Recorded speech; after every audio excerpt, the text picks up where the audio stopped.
אבל הבעיה, כשז'ירו מוסר את הכדור, אין מי שיסיים במרכז הרחבה.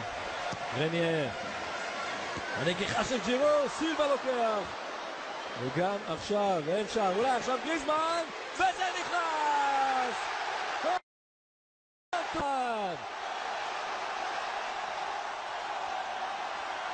שער הבכורה של גריזמן, שחקנה של ריאל סוסיידד, במדים הלאומי, בהופעה השלישית שלו בסך הכל. גריזמן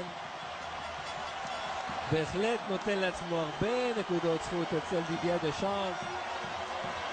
כדור מדויק אל הפינה, ו1-0. קודם כל העדיפה לא טובה כאן של סילבה, השוער של פרגוואי, שהשאיר את הכדור בחיים, ומי שעוד משאיר את הכדור בחיים שם הוא קוסיאלני שמשתלט על הכדור. הנה כאן קוסיאלני מכין אותו לגריזמן.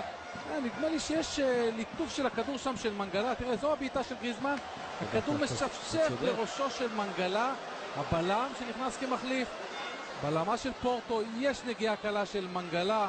השער הוא שער של הטריקולור. גריזמן ומנגלה, שני המחליפים חתומים על השער הזה, שללא ספק מגיע לצרפתים.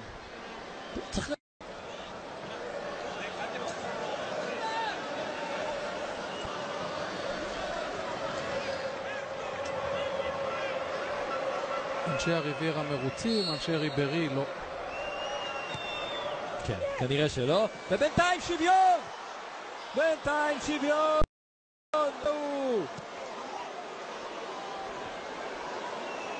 אז אנשי הריביירה כבר לא מרוצים.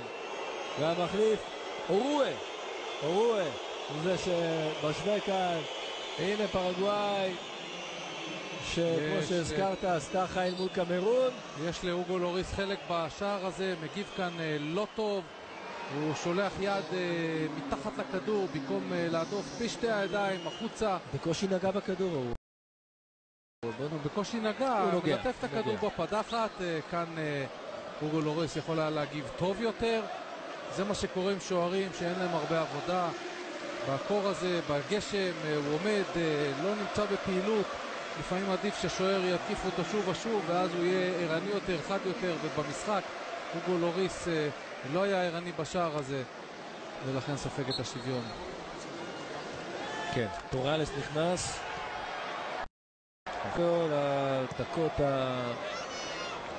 לדקות התוספת בעצם, פלוס דקה.